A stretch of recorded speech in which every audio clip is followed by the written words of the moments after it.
কাদো কাদো চোখে তাকিয়ে আছে আকাশের দিকে। কে জানে, হয়তো ওই চাহনিগুলো বলতে চাচ্ছে, জানো তো, আমি চেয়েছিলাম তোমাদের জন্য এই যুদ্ধ জিতে আসতে। আমি চেয়েছিলাম চির প্রতিদ্বন্দ্বীদের বুকে আমার এই লাল সবুজের পতাকাটা উঁচিয়ে ধরতে। কিন্তু আমার সতীর্থরা কেউ আমার ভাষাটাই বুঝে ওঠেনি। তখন আমার একা আর কি করার ছিল বলতো? রণাঙ্গনে আমার যখন সবচেয়ে বেশি দরকার ছিল অভিজ্ঞ জামালকে, যার ৮৭ ম্যাচ খেলার অভিজ্ঞতা ছিল, শুধু কি তাই, আমি আসার আগে ওই জামালটাই তো একা কাঁধে দেশের ফুটবলকে বাঁচিয়ে রেখেছিল। অথচ তাকে এই গুরুত্বপূর্ণ সময়ে করা হলো অবহেলা। কিন্তু জামালকে যদি মাঠে আনা হতো সঠিক সময়টাতে, তবে অনেকটাই চাপ কমিয়ে দিতে পারতো আমার ওপর থেকে, থাকতে পারতাম একেবারে নির্ভর। কিন্তু জামালকে মাঠেই আনলো না। তবুও আমি লড়েছি তোমাদের জন্য, কিন্তু পারিনি তোমাদের মুখে জয়ের হাসি ফুটাতে। তাই যদি পারো তোমরা আমাকে ক্ষমা করো, আমাকে মাফ করে দিও।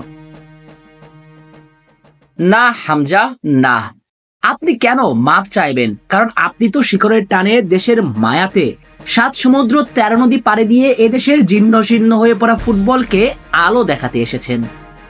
অথচ চাইলেই আপনি থাকতে পারতেন ইংলিশ শহরের আয়েশি জীবন নিয়ে, চাইলেই আপনি পারতেন ম্যানচেস্টার শহরের ঘনিয়ে আসা অন্ধকারে নাইট ক্লাবে ঠোঁটের কোণে পাইপটা রেখে মজা মাস্তিতে কাটিয়ে দিতে। কিন্তু আপনি তা করেননি, বরং পুরো একটা জাতির দায়িত্ব নিজ কাঁধে তুলে নিয়েছেন। সুপারম্যান যেভাবে পৃথিবীতে এসেছিলেন, আপনিও ঠিক সেভাবে সুপারম্যানের বেশে এই দেশে আসলেন। কিন্তু কেন কেন আপনি র্যাঙ্কিং এর তলানির দিকে থাকা একটা দেশের হয়ে খেলতে নেমেছেন বলুন তো? এই দেশটা আপনাকে আর কি দিতে পারবে? এদেশের ফুটবল আপনাকে কিছুই দিতে পারবে না হামজা, আপনাকে কিছুই দিতে পারবে না। পুরো দেশের ফুটবলটা যে কোনো এক অদৃশ্য শক্তির কাছে জিম্মি হয়ে আছে। আমরা শত চেষ্টা তো পারিনি সে সিন্ডিকেট ভাঙতে। পারলে আপনি আমাদের ক্ষমা করবেন হামজা, আমাদের মাফ করবেন। তবে আপনি খুশি হবেন এইভাবে যে আপনার কাছে আমাদের চাওয়া পাওয়ার কিছুই নেই, আমাদের কোনো ট্রফিরও দরকার নেই। আপনি যে আমাদের সবচেয়ে বড় ট্রফি প্রিয় হামজা, আপনি আমাদের সবচেয়ে বড় ট্রফি।